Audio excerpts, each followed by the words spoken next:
В 2013 году, 8 апреля Центробанк ликвидировал в Дагестане криминальную банковскую империю. Банки «Экспресс» и «Трансэнергобанк», которые занимались обналичиванием финансовых средств на десятки миллиардов рублей, а также проводили сомнительные сделки, в деталях которых до сих пор пытаются разобраться соответствующие службы. А накануне отзыва лицензий эти банки попытались обмануть государство еще почти на 12 миллиардов рублей. Говорят также, что руководил этой финансовой империей через своих многочисленных племянников, один из самых высокопоставленных политиков в стране. Вице-спикер Совета Федерации Илья Сумаханов, имевший на тот момент скромный официальный доход государственного служащего в 2 миллиона рублей в год. С того момента, как была отозвана лицензия у банка «Экспресс», крупнейшего на тот момент банка в Дагестане, вскрылось также множество криминальных деталей работы банка.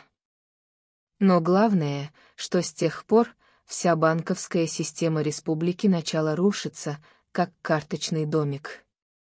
На тот момент в Дагестане в течение года лишились лицензии около 9 местных банков.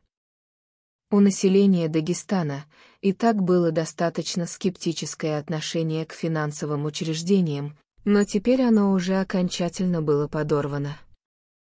Интересно, что претензии ко всем этим банкам были почти такие же, какие были к банку «Экспресс». Недостоверная отчетность, проведение сомнительных операций и так далее. Часть этих банков были связаны между собой и работали по очень схожей друг с другом схеме. Поэтому, когда посыпался самый крупный, то с остальными сработал эффект домино. Финансовые дыры в банках открывались одна за другой, и в итоге это стало поводом для возбуждения в 2013 году сразу нескольких уголовных дел по фактам мошенничества, а также подделки документов и присвоению или растрате чужого имущества.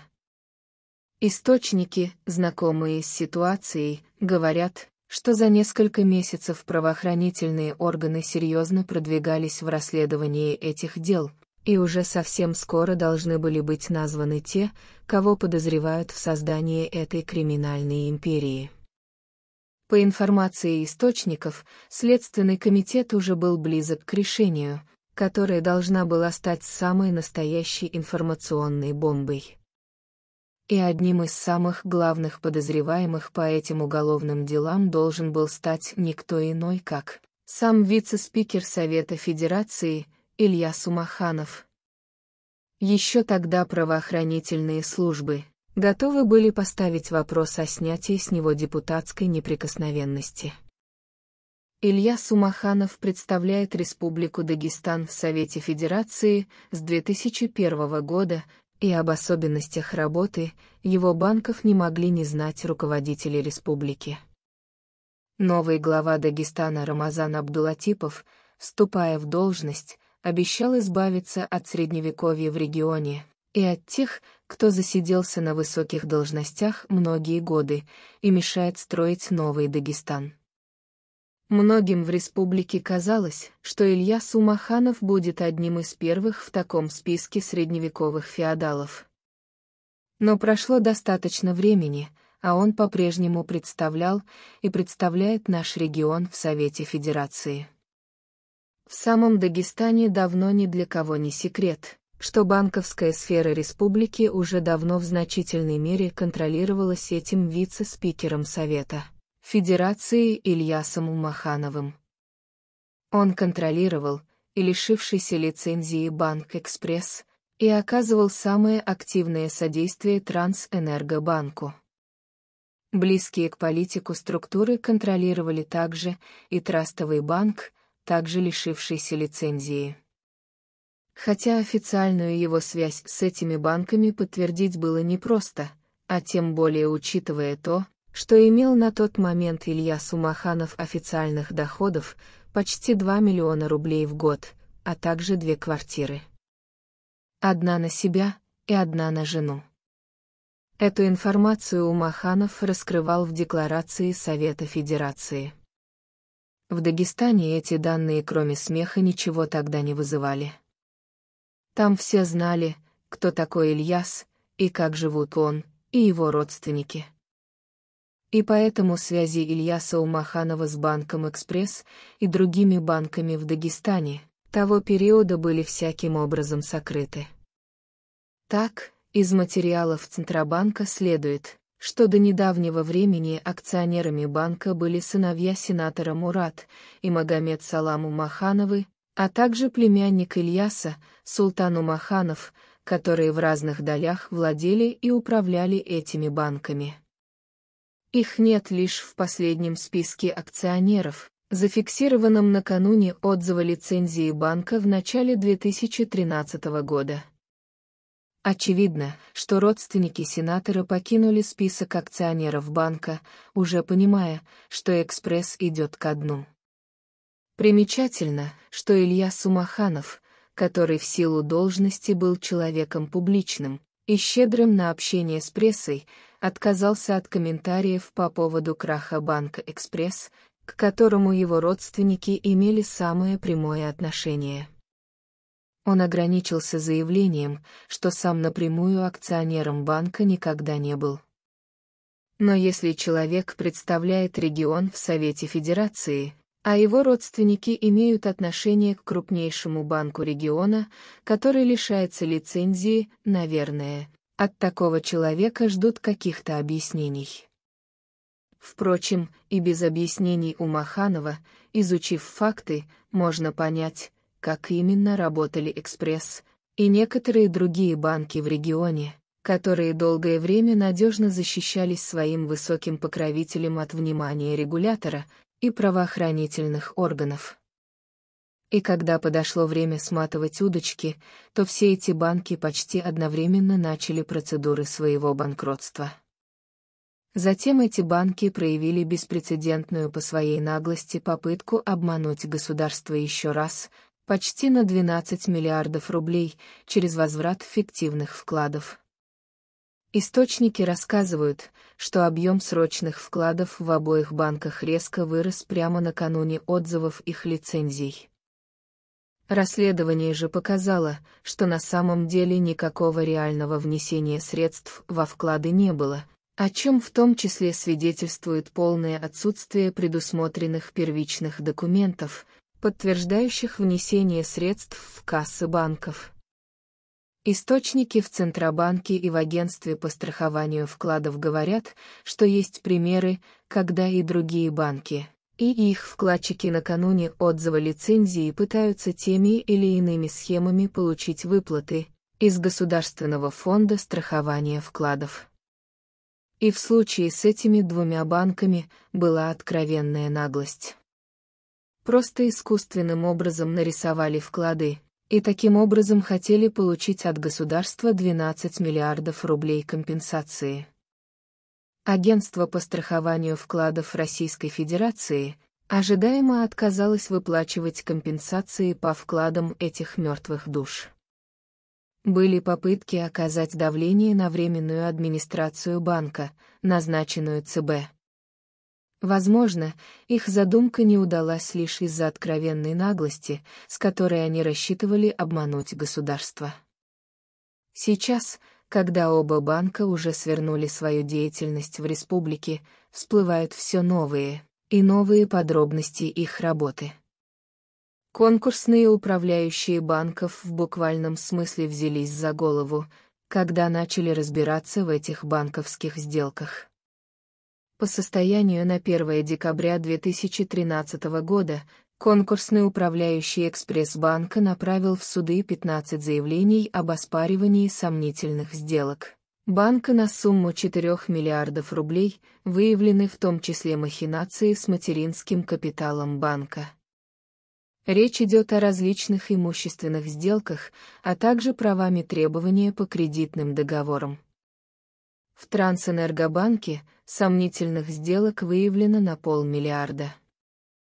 Также в этом банке случилось еще одно невероятное событие, где из кассы просто пропали более 3 миллиардов рублей. Как говорят источники в ЦБ, есть целый ряд фактов, что сама по себе банковская деятельность была лишь прикрытием для того же Трансэнергобанка. Основной же его деятельностью была обналичка. Так, в отчете Росфинмониторинга, Трансэнергобанк назван самой крупной обнальной площадкой на Северном Кавказе. Директор ведомства Юрий Чеханчин указал в документе, что в 2010 году объем обналиченных денежных средств через счета клиентов Трансэнергобанка составил около 14 миллиардов рублей, а уже в 2012 году он увеличился почти втрое, достигнув суммы в 37 миллиардов. За 9 месяцев 2012 года до отзыва лицензии через Трансэнергобанк было отмыто более 27 миллиардов рублей. Разумеется, что такой объем отмыва финансовых средств в десятки раз превышал активы самого банка. С учетом того, что бандформирования в то время часто финансировались как раз по таким схемам обналички, не исключено, что через Банк Экспресс проходили и средства, предназначенные для боевиков, которые действовали в Дагестане. Хотя банковская деятельность была лишь прикрытием для сомнительных схем и операций финансовой империи Умаханова, Банк Экспресс все же играл очень весомую роль в экономике Республики Дагестан. После отзыва его лицензии начались проблемы у футбольного клуба «Анжи», у которого были договорные отношения с банком. Зависли также на счетах «Экспресса» и средства некоторых бюджетных организаций и даже силовых структур, а также и некоторых вузов республики. Да, истории про отмывочные банки того периода на Северном Кавказе не выглядят сегодня чем-то особенным. Если бы не одно «но». Ведь за всеми этими сомнительными сделками, а также за отмывом финансовых средств на десятки миллиардов рублей и за попыткой обмануть государство на 12 миллиардов, судя по всему, стояла личность вице-спикера Совета Федерации. Не секрет, что многие наши политики лишь формально не имеют никакого отношения к бизнесу, реально же являются очень богатыми людьми.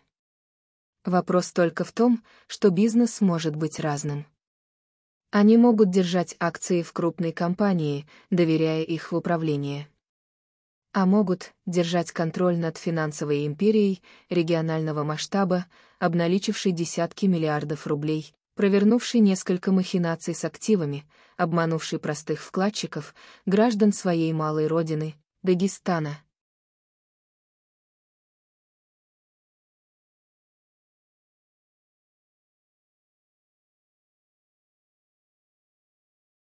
Евреи живут в Дагестане издавна, и были они расселены на различных территориях, во владениях и обществах. Их появление в Дагестане связывают с сасанидской эпохой. Сасаниды пришли к власти в Иране в III веке, и тогда же они начали насильственным образом переселять евреев в Вавилонии за то, что они участвовали в движении маздакитов. Сегодня потомков тех евреев называют бухарскими евреями. А в Дагестане это ответвление бухарских евреев называют таты. Сасаниды, начав свою завоевательную политику, подчинили себе обширные области Передней Азии, а также Северный Иран. Несмотря на упорное сопротивление армян, грузин и албан, сасанидам удалось подчинить также Закавказье. Кавказ также интересовал сасанидов своими богатствами и своим стратегическим положением. Поэтому они и стремились укрепиться здесь. Для этого они возводили не только громадные укрепления в Прикаспии, но и старались взять под свой контроль горные перевалы Восточного Кавказа, в том числе ведущие из Дагестана. В укрепленных пунктах и в районах важнейших стратегических узлов ими и размещались переселенцы из Ирана, потомки которых, как уже говорилось, известны ныне под названием таты. Так в IV-V веках нашей эры и начали появляться евреи в Дагестане. Известно, что сасаниды расселили выходцев из Ирана в таких местностях, как Калакарейское ущелье, далее к юго-востоку, в сторону сел Микеги и Мулепки. Так появились еврейские поселения в таких даргинских селах, как Ираги, Уркмудза, Микеги, Мулепки и Цудахар. В Дагестане действительно в прошлом проживало довольно много евреев, и находились они в самых разных населенных пунктах. Живя вместе с представителями различных дагестанских народов, как правило, эти горские евреи в дальнейшем ассимилировались в местную языковую среду и культуру. Но все же больше всего их проживало в Дербенте, Табасаране и Кайтакском уцмействе. И где-то с начала XVII века горские евреи стали переселяться из Кайтага в бывшие кумыкские владения, в такие поселения, как Кастек, Карабудах-Кент, Бойнак, Тарки, Эрпелии и Даргелии. Кроме того, горские евреи переезжали и в аварские поселения, такие как Чиркей, Чирюрт, Дженгутай, Каранай, Ругуджа, Саграты, Муни, Зубутли, Салта, Аракани. А евреи, жившие в Табасаране и Дербенте, расселялись дальше, в район современного Кусарского и Кубинского района современного Азербайджана.